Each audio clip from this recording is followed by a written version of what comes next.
Now, we'll look at the worldwide financial structure Calvi set up. Listen carefully. He deliberately made this complicated.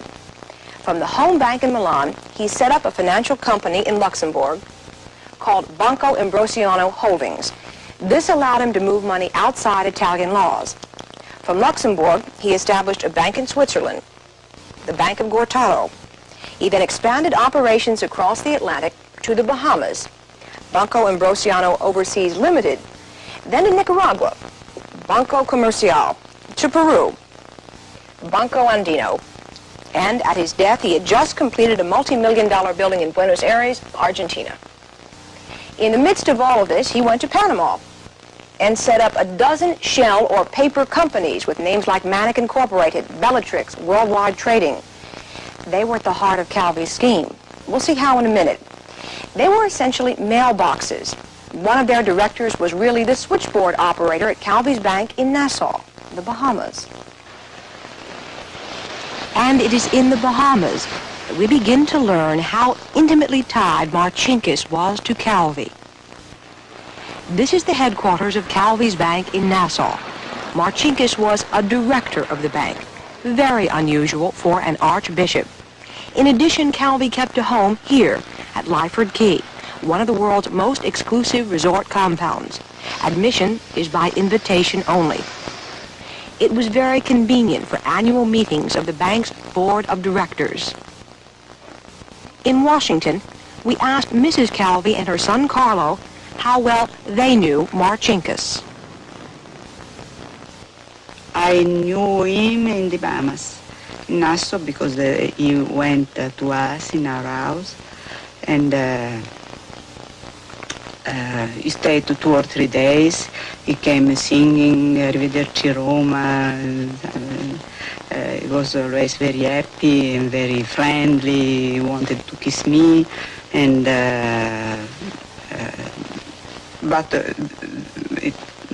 after he went to Nassau for work with my husband, and it was a very nice gentleman. At that time, it seemed that the business relationship was particularly satisfactory for both sides, because my father and Bishop Marcinkus appear rather pleased of their activities there in other parts of the world, for what we could tell. Why was Marcinkus made director of the bank in Nassau? 2 reasons. One, Calvi and myself thought that the name of Marcinkus in the board would help us to create good prestige in international community. A second, because Marcinkus won't show himself involved in international banking. So, the connection between Marcinkus at the Vatican and Calvi at the bank was very public. Now that's important to understanding how and where so much money went astray. Calvi arranged huge loans to his Panamanian companies, several $100 million at a time, from his banks in Luxembourg, Milan, Nassau, and Lima. When the loans came due, Calvi stalled repayment with what are called letters of patronage, like a banker's character reference.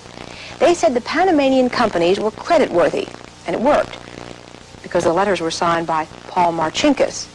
Calvi was seen to have a Vatican blessing.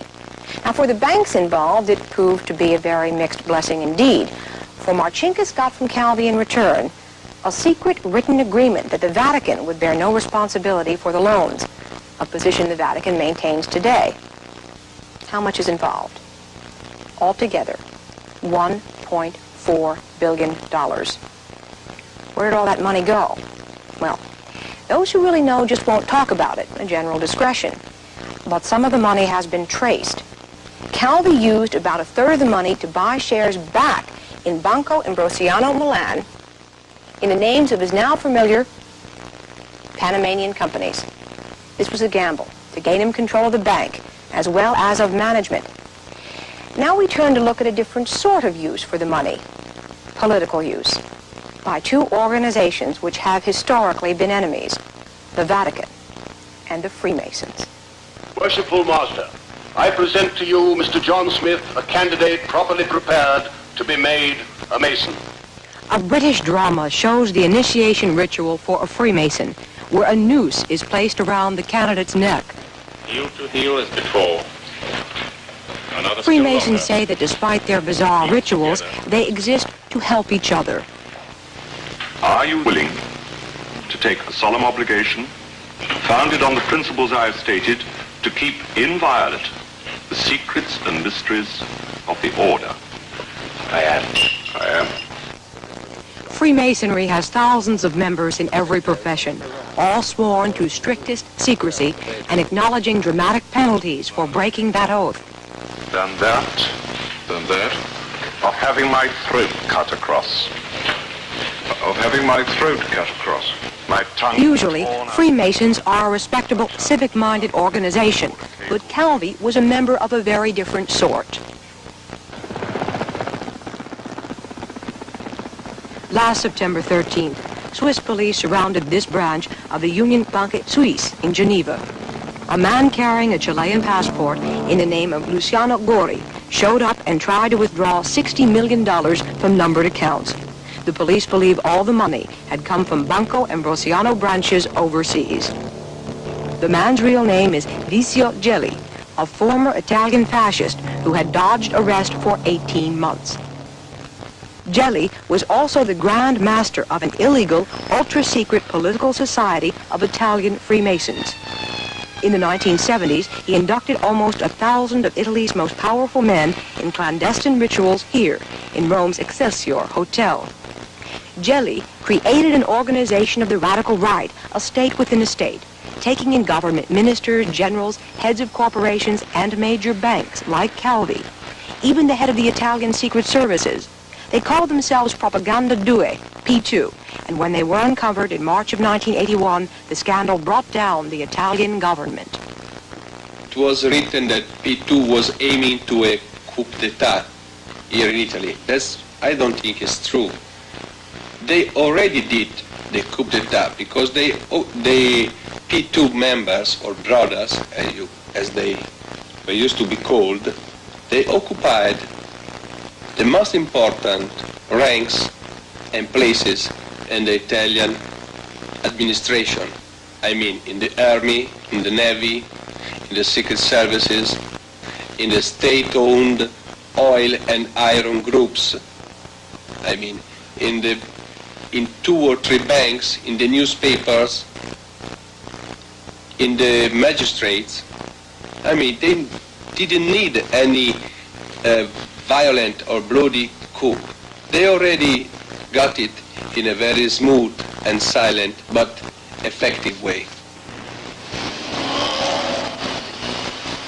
That silent, effective influence was strengthened when Gelli persuaded Calvi to buy 40% of Italy's largest and most prestigious newspaper.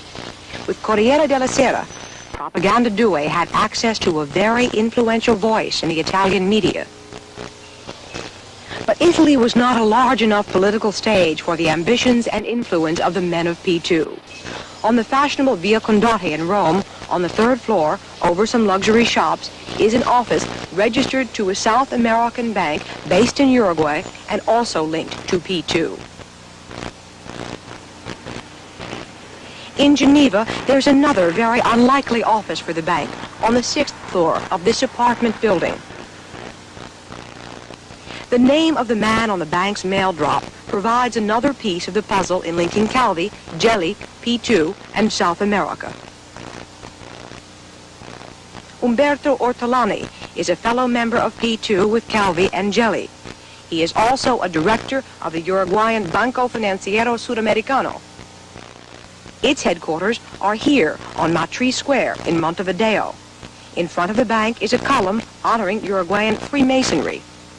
This house at 1538 Costa Rica Street in Montevideo is Ortolani's residence in Uruguay. 4 blocks away is a house belonging to Licio Gelli. The bank's records indicate that Calvi's Nassau operation became a partner of the Banco Financiero. Under Gelli's and Ortolani's guidance, Calvi invested heavily in extreme right-wing anti-communist newspapers in Uruguay and Argentina. Gelli's closest contact in South America was the Argentinian dictator Juan Perón. Witnesses say they have actually seen Perón kneel at Gelli's feet. Certainly, when Perón returned to Argentina from political exile in 1973, Gelli was among the honored guests. To Calvi, Gelli's contacts in South America were critical. He got for Ambrosiano some special authorization, special things, not only that, but with his contact he could put Ambrosiano in contact with the best establishment, the sound establishment, the economical one in South America, not only political. But they were right-wing governments. Oh, normally were right-wing or so-called democratic South American style. Both Licio Gelli, who we now know was the head of P2, Yes. and Archbishop Marcinkus, the head of the Vatican Bank, supported what you and Calvi were trying to do in Latin America. Of course. Complete support? Complete support.